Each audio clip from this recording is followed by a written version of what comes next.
Ah, what a day. The late emperor is dead. The new one is much worse. Who say not? And the bloody rain is killing us, or will be killed due to the delay. Such a bad life, huh? Better than the new emperor's brothers and sisters. I heard they were all killed by him. Such a monster, and he continued to build the Upon Palace.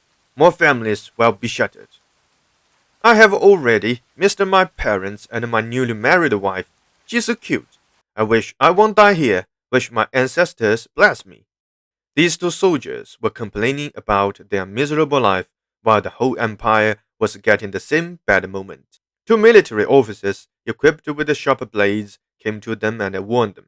Be careful with the army provisions. If anything's damaged or lost, you'll be executed. They walked away and laughed, going to the military camp to drink some wine. Meanwhile, two small heads of the stationary troops, ChenSheng&WuGuang, were planning something else. Chen told Wu, "Such bad luck. We are doomed because of this goddamn continuous rain. The roads are all drowned by water. There is no way we can get to the next stop, Yuyang, in time. According to our military law, being late means death." Wu answered, "Then we run away?" Chen said, "If we run away, they will capture us and kill us. If we are meant to be killed, then why not die for taking the empire?" Wu was surprised. "You mean a prize? How can we do this? The people in this empire have suffered from the Qin for a very long time. The new emperor is the second son of the late emperor. His brother Fusu should have taken the crown. Such an honest and kind-hearted young prince was sent out to build the Great Wall with General Meng Tian just because he was trying to suggest his father to kill less men. Now, the people just know Fusu is always a benevolent man, but his death is still a hidden secret. And after the war, General Xiang Yanfu vanished. Some say he died, while rumors imply he is preparing the counterattack underground. So why don't we use the name of Prince Fusu and General Xiang to revolt?" That night, they made a decision that changed Chinese history forever. When Chen was young, he worked as a serf for the rich. One day, he told his fellows, "If we get riches and honor in the future, we can't forget about each other." These men laughed at him because he couldn't afford even one hoe and rake. Chen was so angry and said, "What can a swallow know of the aims of a swan goose?" Now his opportunity awaits. But it's always an uneasy task to convince the people to take the risk to uprise against the great empire. They made a little trick to take the advantage of superstition. Wu got one big fish from the river and one piece of white silk secretly. He wrote down 3 words, "ChenSheng King," on the silk, and poured it into the fish's belly. He left the fish in the net, and the soldiers bought it accidentally, or it seemed to be a coincidence. The soldiers cut open the belly of the fish and found the implanted silk. The red words written with the cinnabar were striking to their eyes. When the night fell, some weird sounds came from the shattered temple. The sound was fuzzy and fox-like. When the wind stopped, the sound became a little bit clear. "The great Chu will rise again, and ChenSheng will be the king." Then it disappeared forever. Of course, it's another masterpiece of Wu to make the soldiers believe Chen was the chosen one to lead them to accomplish something historical. In the second day, Chen walked through the camps like nothing happened. These soldiers were whispering to each other about the strange signs of a miracle. He knew the crucial moment was here. Chen and Wu went to see those 2 officers with blades. Officers were drunken and irritable.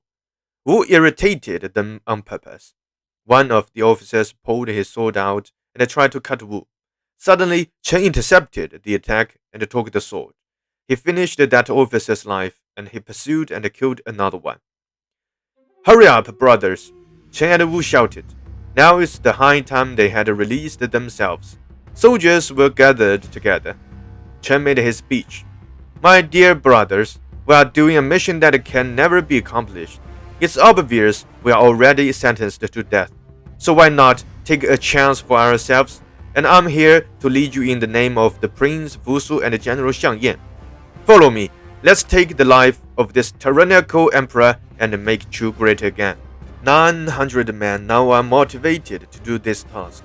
They were not armed, so they cut the bamboos as weapons and flagstaffs. Chen claimed himself as the great general and Wu as lieutenant commander. More peasants heard about them and joined them.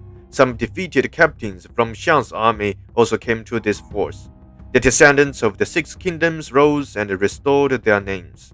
The full scale of Chen's army was more than 600 chariots, 1,000 cavalrymen, tens of thousands of infantry.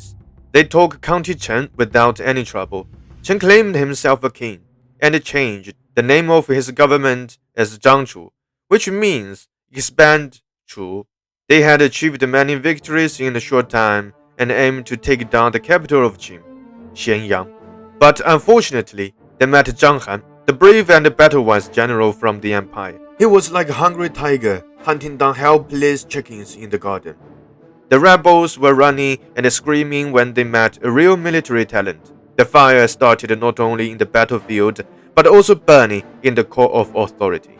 Wu was killed by his underling, Tianzang, by making use of the fake order from Chen. Tian took the control but was also killed by Zhang Han.